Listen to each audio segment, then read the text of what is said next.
আমি অবাক হয়ে তাকিয়ে রইলাম। অনির্বাণ কখনো তার বাবার কথা উল্লেখ করত না, যেন সে তার বাবাকে সম্পূর্ণভাবে ভুলে গিয়েছিল। ডা সেন আমার দিকে তাকালেন। মিসেস রায়, আমি মনে করি অনির্বাণ একটি গভীর মানসিক আঘাত থেকে ভুগছে। এটি কেবল ইলেকট্রা কমপ্লেক্স নয়, কিছু অন্য জটিলতা আছে কি? কী ধরনের জটিলতা? আমি ভয়ে জিজ্ঞাসা করলাম। আমাকে আরও কিছু সেশন নিতে হবে, তিনি বললেন। আপনি কি আমাকে অনির্বাণের বাবার মৃত্যু সম্পর্কে বিস্তারিত বলতে পারেন? আমি গলা খাকারি দিলাম। তিনি একটি সড়ক দুর্ঘটনায় মারা যান। কবে? প্রায় 10 বছর আগে। অনির্বাণ তখন কত বছরের ছিল? সে তখন 19 বছরের ছিল। ডা সেন ভ্রু কুঁচকালেন। কিন্তু আপনি তো বলেছিলেন অনির্বাণ এখন 19 বছরের। আমার মুখ শুকিয়ে গেল। ওহ না, আমি ভুল করেছি। সে তখন 9 বছরের ছিল। ডা সেন আমার দিকে সন্দেহজনক দৃষ্টিতে তাকালেন, কিন্তু কিছু বললেন না। আচ্ছা মিসেস রায়, অনির্বাণকে আগামীকাল আবার নিয়ে আসবেন? আমি আরও কিছু পরীক্ষা করতে চাই। ঘরে ফিরে সেই রাতে আমি ঘুমাতে পারলাম না। আমার মনে হচ্ছিল কিছু একটা ভীষণ ভুল হয়ে গেছে। ডা সেন কিছু বুঝতে শুরু করেছেন। আমার হিসাবের ভুল তিনি ধরে ফেলেছেন। এবার যদি তিনি আরও গভীরে তদন্ত করেন। আমার চিন্তা ভঙ্গ হল যখন আমি শুনলাম অনির্বাণ আমার ঘরের দরজায় নক করছে। মা, তুমি ঘুমিয়ে পড়েছ? সে ফিসফিস করে জিজ্ঞাসা করল। না, এসো, আমি বললাম। সে ধীরে ধীরে ঘরে ঢুকল। মা, আমি কি তোমার পাশে বসতে পারি? আমি কাপা হাতে বিছানার পাশে জায়গা করে দিলাম। অনির্বাণ এসে বসল, আমার দিকে তাকিয়ে। মা, ওই ডাক্তারবাবু কি আমাকে পাগল মনে করেন? আমি শক্ত হয়ে গেলাম। না না, তিনি শুধু তোমাকে সাহায্য করতে চান। কিন্তু আমি তো ঠিক আছি, অনির্বাণ বলল। আমি শুধু তোমাকে ভালোবাসি। আমি জানি বাবা, আমি জানি। কিন্তু তোমার ভালোবাসা, এটা একটু অন্যরকম। কেন? অনির্বাণ জিজ্ঞাসা করল। বাবা আমাদের ছেড়ে চলে গেছেন। আমি এখন এই বাড়ির পুরুষ। আমি অনির্বাণের হাত ধরলাম। হ্যাঁ, তুমি এই বাড়ির পুরুষ।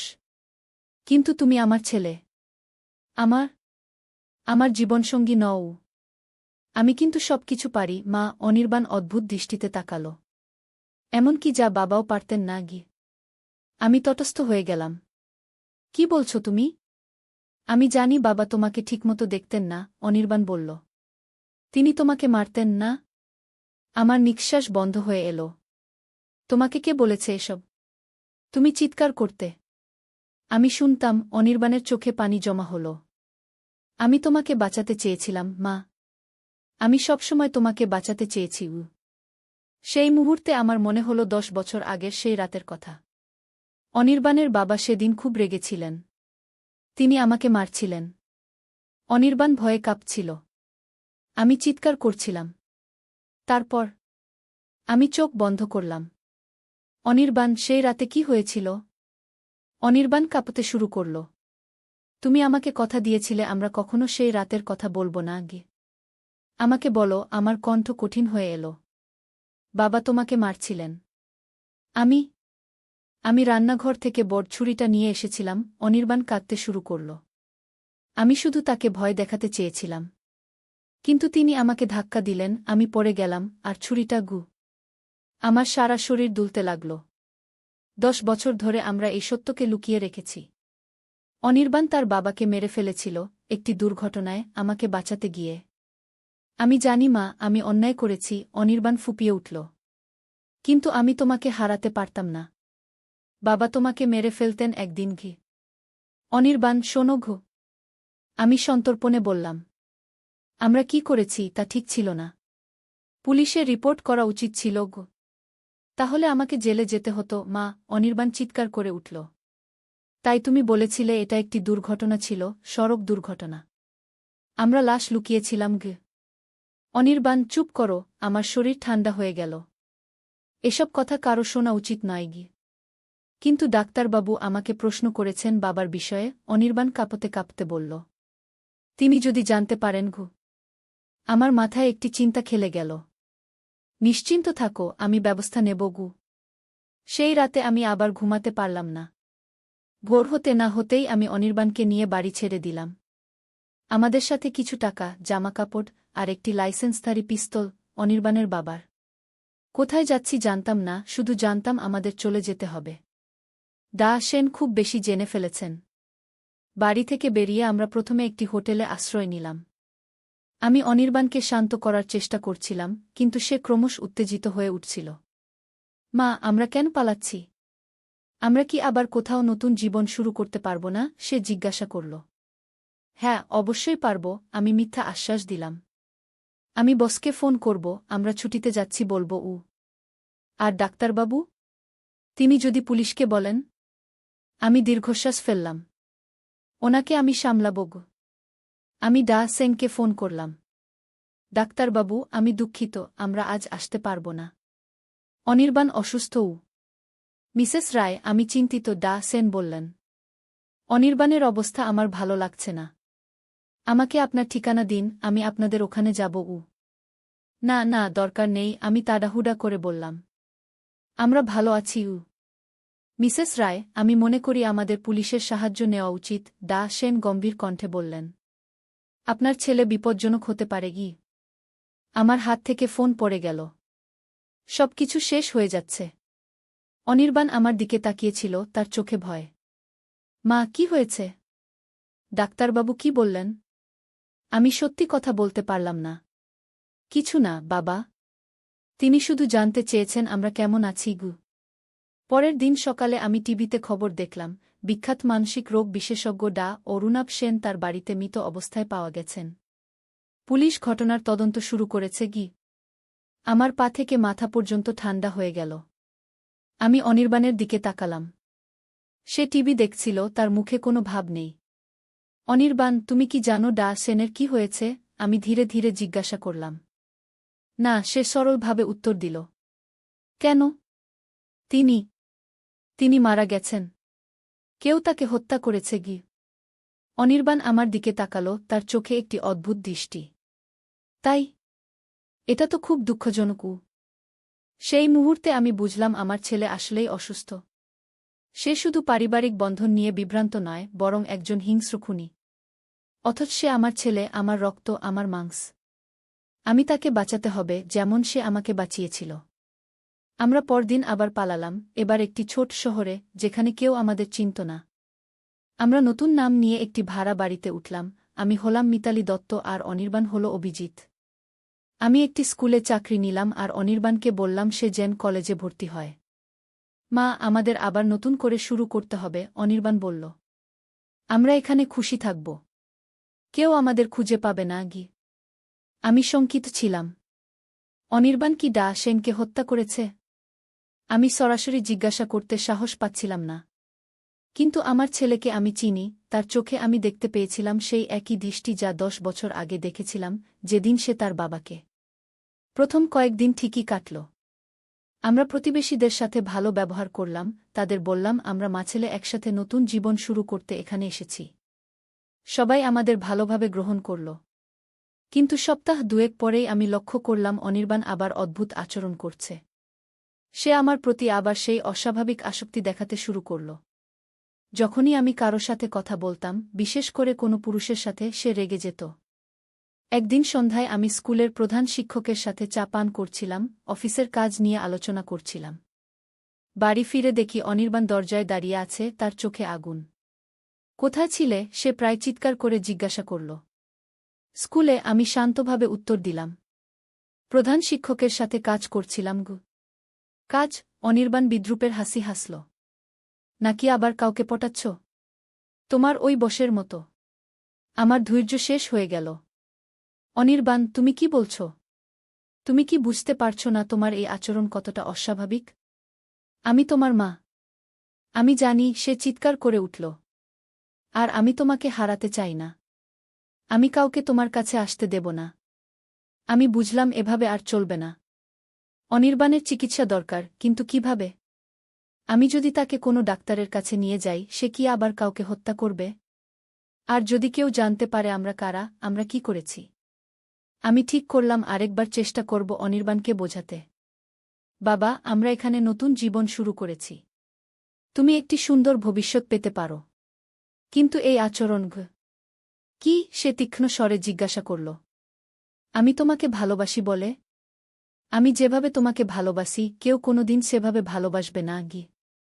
এটা ভালোবাসা নয় অনির্বাণ, আমি ধীরে ধীরে বললাম। এটা অসুস্থতা গু। এই কথা শুনে তার চোখের দৃষ্টি পাল্টে গেল। তুমিও মনে করো আমি পাগল? সে এগিয়ে এলো।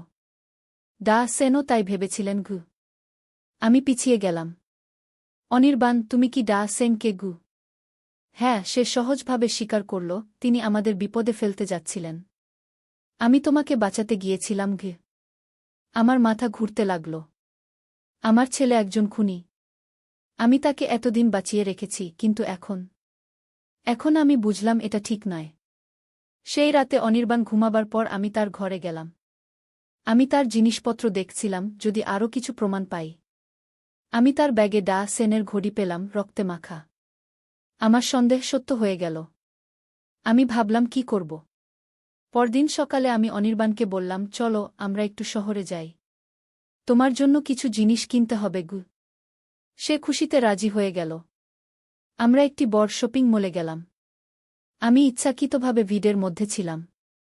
যখন আমরা একটি বড় ডিপার্টমেন্টাল স্টোরে ঢুকলাম, আমি অনির্বাণকে বললাম, বাবা, আমি মহিলাদের বিভাগে যাচ্ছি।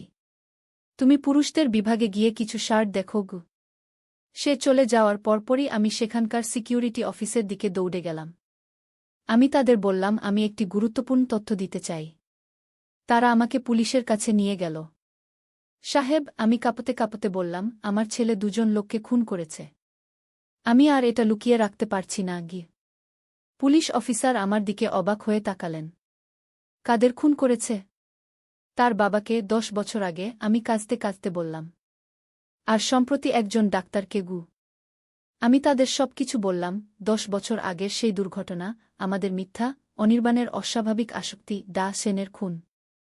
পুলিশ অফিসার গম্ভীরভাবে শুনলেন, তারপর বললেন, আমরা এখনই তাকে গ্রেফতার করব গো। আমি ঘড়ির দিকে তাকালাম।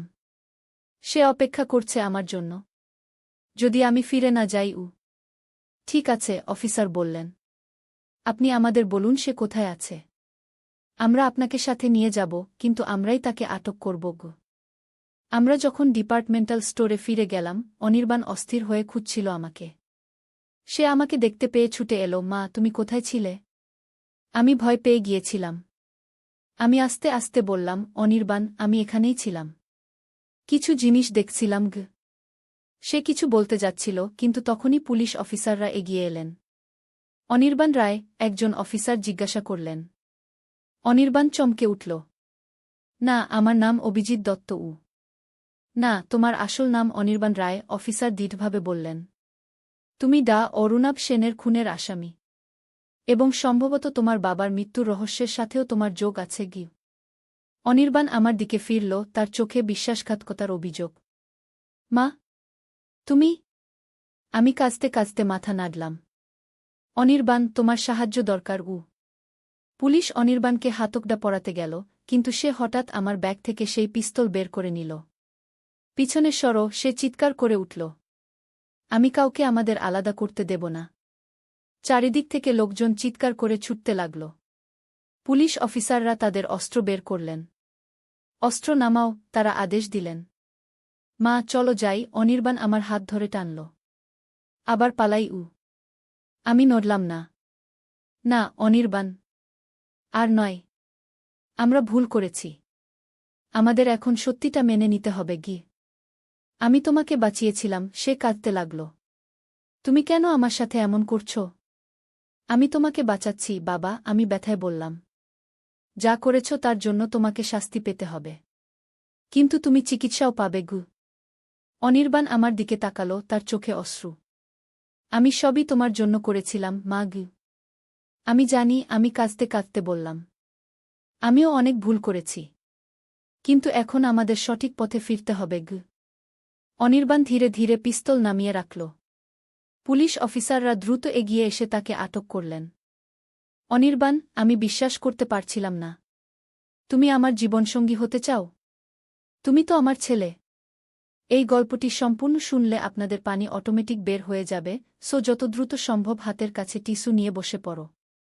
বিছানার চাদর যেন নষ্ট না হয় সেটা সম্পূর্ণ খেয়াল রাখার অনুরোধ জানিয়ে গল্পটি এখন শুরু করব। তার আগের সর্বশেষ অনুরোধ, দয়া করে এমন পানি বের করার গল্প নিয়মিত শুনতে আমাদের চ্যানেলটি সকলেই সাবস্ক্রাইব করুন। ধন্যবাদ। হ্যালো বন্ধুরা, আমার নাম শ্রাবন্তী রায়। আমার বয়স ৪২ বছর। আমার স্বামীর নাম অনিন্দ রায়, বয়স ৪৫ বছর। আমাদের ২ সন্তান, অর্ণব আর দীপা। অর্ণব ১৯ বছর বয়সী, কলেজে পড়ে। দীপা ১২ বছর বয়সী, স্কুলে যায়। আমার চাকরিতে একজন নতুন বস এসেছেন। তিনি আমাকে বিয়ের প্রস্তাব দিয়েছেন। আমি বিধবা, আমার ছেলে অনির্বাণ এখন পূর্ণবয়স্ক। আমি তার কাছে পরামর্শ চেয়েছিলাম, ভেবেছিলাম সে খুশি হবে আমি নতুন জীবন শুরু করতে চাইছি বলে। কিন্তু তার প্রতিক্রিয়া ছিল একেবারেই অপ্রত্যাশিত, এমনকি বিকৃত। তুমি কি একটু আগে কি বললে অনির্বাণ? আমি বিশ্বাস করতে পারছিলাম না। তুমি আমার জীবনসঙ্গী হতে চাও? তুমি তো আমার ছেলে। হ্যাঁ মা, আমি জানি। কিন্তু আমি এখন আর ছোট নই। আমি একজন পূর্ণবয়স্ক পুরুষ। অনির্বাণ আমার দিকে এগিয়ে এলো। আমি কি তোমার প্রতি যত্ন নিই না? তোমার সব প্রয়োজন মেটাই না? তোমার সাথে আমার এই বন্ধন, এত বছরের। আমি আতঙ্কিত হয়ে পিছিয়ে গেলাম। অনির্বাণ, তুমি আমার ছেলে। আমি তোমাকে জন্ম দিয়েছি। তুমি কিভাবে এমন কথা ভাবতে পারো? মা, বসের সাথে থাকলে তুমি সুখী হবে। তিনি কি তোমাকে বোঝেন যেমন আমি বুঝি? তিনি কি তোমার প্রতিটি পছন্দ অপছন্দ জানেন? অনির্বাণের কণ্ঠে আবেগ টলমল করছিল। তার কথাগুলো শুনে আমার হাত পা ঠান্ডা হয়ে গেল। অনির্বাণ ছোটবেলা থেকে একটু অদ্ভুত ছিল, কিন্তু এই পর্যায়ে যাবে ভাবিনি। তার বাবা মারা যাওয়ার পর থেকে সে আমার প্রতি বেশি আসক্ত হয়ে পড়েছিল, কিন্তু এটা সম্পূর্ণ অস্বাভাবিক। আমি ঠিক করলাম এই বিষয়ে সাহায্য নিতে হবে। সেদিন রাতে অনির্বাণ ঘুমাবার পর আমি গোপনে মানসিক রোগ বিশেষজ্ঞ ডা. অরুণাভ সেনের সাথে যোগাযোগ করলাম। ভাগ্যক্রমে তিনি পরদিনই আমাদের দেখা করার সময় দিলেন। ডাক্তার বাবু, কি করব বলুন তো? আমি বিপদে পড়েছি, আমি কাঁদতে কাঁদতে বললাম। ডা. সেন ধীরে ধীরে আমার কথা শুনলেন। মিসেস রায়, আপনি কি আগে কখনো এমন আচরণ লক্ষ্য করেছেন? না। অথবা হ্যাঁ। জানি না। অনির্বাণ সবসময় খুব রক্ষণশীল ছিল। তার বাবার মৃত্যুর পর সে আমার প্রতি খুব সুরক্ষামূলক হয়ে উঠেছিল। কিন্তু এভাবে কখনো নয় গিয়ে। ডা. সেন মাথা নাড়লেন। দেখুন, এটি একটি সিন্ড্রোম হতে পারে, ইলেকট্রা কমপ্লেক্সের একটি বিকৃত রূপ। তবে আমি অনির্বাণের সাথে কথা বলতে চাই। আমি ভয়ে কাঁপছিলাম। তাকে কিভাবে নিয়ে আসব? সে জানতে পারলে আমরা তাকে এখনই বলব না। আপনি বলতে পারেন আপনার নিজের জন্য একটি রুটিন চেকআপ, আর তাকে সঙ্গে আসতে বলুন। একদিন পরের কথা। আমি অনির্বাণকে বললাম, আমার শরীরটা ভালো লাগছে না। ডাক্তারের কাছে যাব। তুমি কি আমার সাথে যাবে? অনির্বাণ অবশ্যই রাজি হয়ে গেল।